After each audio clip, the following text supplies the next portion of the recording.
Shalom saudaraku, berjumpa kembali bersama dengan saya Pendeta Jakob Setio, masih dalam program Sapa Jemaat di Rumah.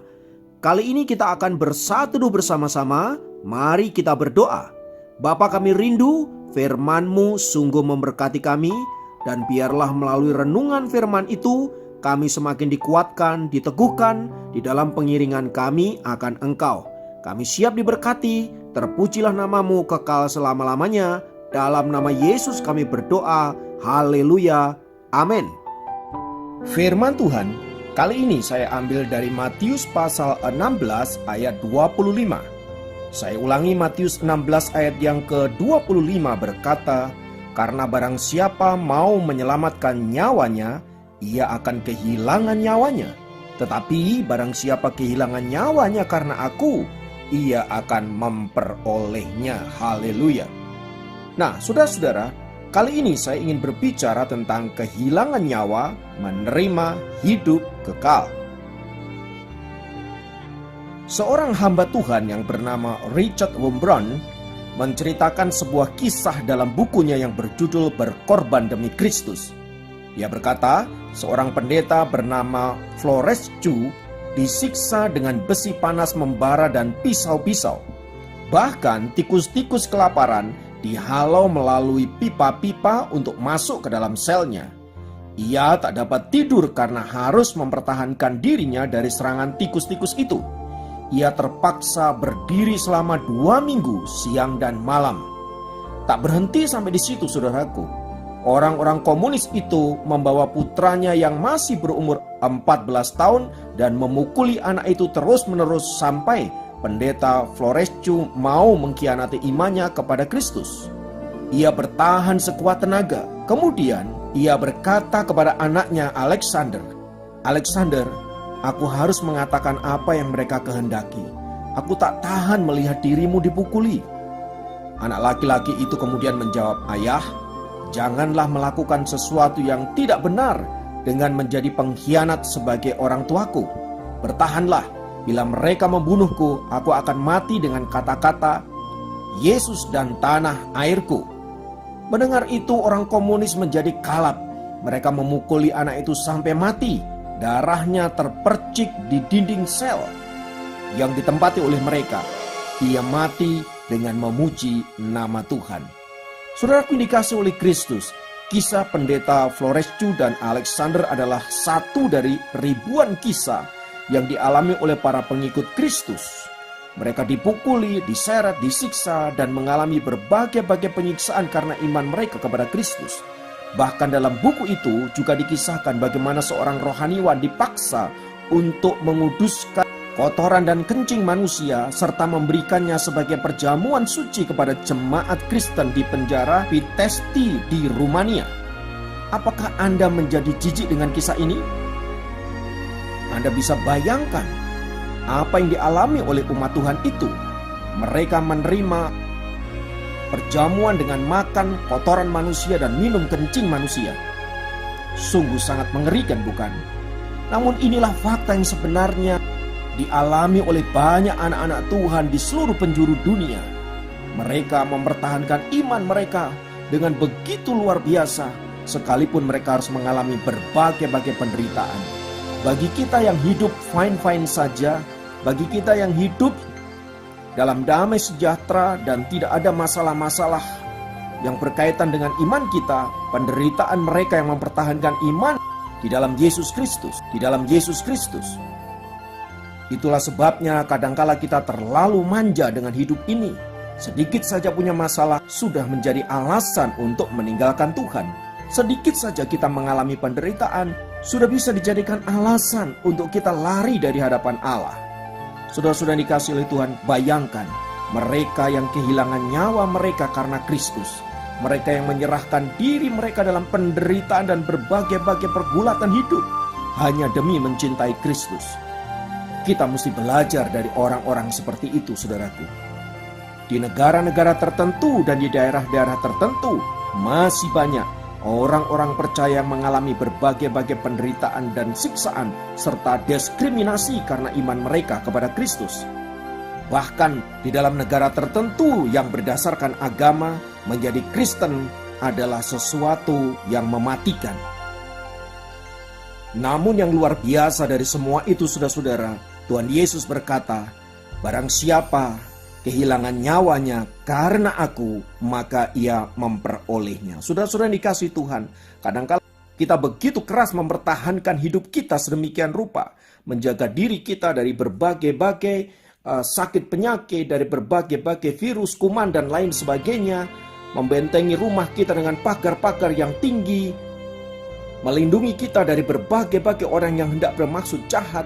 Saudaraku yang dikasihi Tuhan, saya mau kasih tahu, tetapi bila waktunya mati tiba, apapun upaya kita untuk melindungi diri kita, kita tidak akan pernah bisa menjaga nyawa kita. Saudara-saudara yang dikasihi oleh Kristus, oleh sebab itu, maka mari kita menjadi anak-anak Tuhan yang bergantung penuh kepada Tuhan, Sang Pemilik kehidupan. Dialah Allah yang berkuasa atas kehidupan dan kematian. Karena itu mari kita menyerahkan hidup kita ke dalam tangannya saja. Karena saudaraku, hanya Dialah yang berkuasa atas nyawa kita. Karena itu, bila kita harus mati, harus meninggalkan dunia ini, biarlah kita mati di dalam Tuhan. Kita meninggalkan raga yang fana ini di dalam Tuhan. Dan kita percaya di dalam Tuhan kita memiliki kehidupan yang abadi, kehidupan yang kekal. Dan bukankah itu yang menjadi impian orang percaya? Oleh sebab itu saudara yang dikasihi Tuhan, mari seperti firman Tuhan kali ini, kita boleh menjalani hidup kita dengan satu tujuan, yaitu memuliakan nama Tuhan. Apapun yang terjadi terhadap hidup kita, jadikan dia menjadi pribadi nomor satu dan yang paling penting dalam hidup kita. Karena dia adalah Allah yang berkuasa atas hidupmu dan matimu, berkuasa atas masa depanmu, dan berkuasa atas segala sesuatu atas hidupmu. Mari sandarkan hidup kita hanya kepada Tuhan, dan biarlah Dia yang menuntun hidup kita. Haleluya, mari kita berdoa. Bapa, dalam nama Yesus, melalui firman-Mu kami belajar satu hal, bahwa Engkaulah Allah yang berkuasa atas hidup kami. Oleh sebab itu kami mau menyerahkan hidup kami ke dalam tangan kasih-Mu, menyerahkan masa depan kami, pergumulan kami, dan semua hal yang berkaitan dengan hidup ini hanya ke dalam tangan kasih-Mu, sebab Engkau adalah Allah yang berkuasa untuk melakukan segala sesuatu, termasuk mengambil nyawa kami dan kembali kepadamu. Terima kasih Tuhan, biarlah kami tetap setia sampai seluruh rencana-Mu digenapi di dalam dan melalui hidup kami. Dalam nama Yesus kami berdoa. Haleluya. Kali ini dapat memberkati Anda dimanapun berada. Sampai jumpa dalam program Sapa Jemaat yang lain. Tuhan Yesus.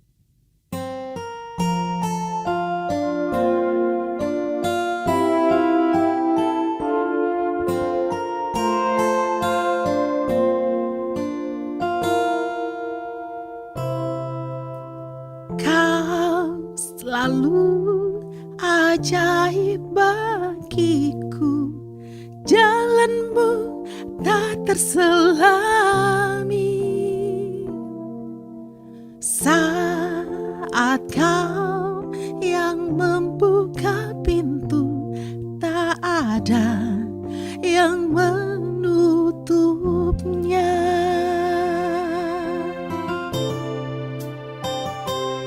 Masih ada jalan terbuka untukku, masih ada jalannya Tuhan, masih ada jalan terbuka untukku.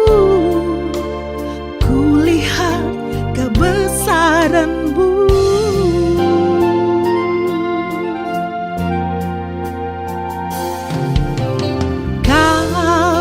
selalu ajaib bagiku, jalan-Mu tak terselami. Saat Kau yang membuka pintu, tak ada yang menutupnya.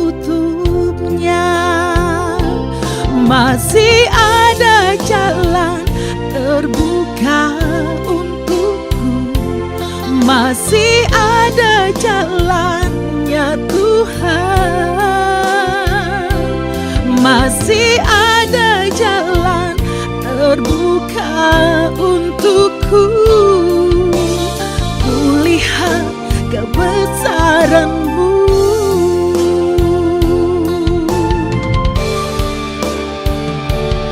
masih ada jalan terbuka untukku, masih ada jalannya Tuhan,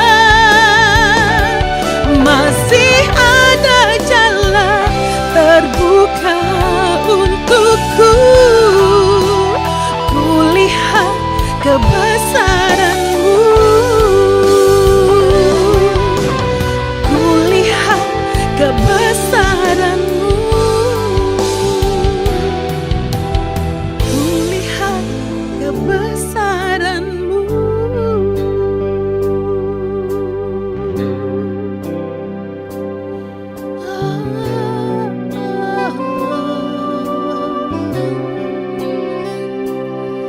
Engkau yang ku sembah Tuhan.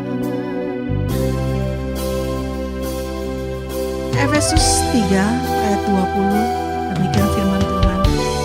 Bagi Dialah yang dapat melakukan jauh lebih banyak daripada yang kita doakan atau pikirkan, seperti yang ternyata dari kuasa yang bekerja di dalam kita.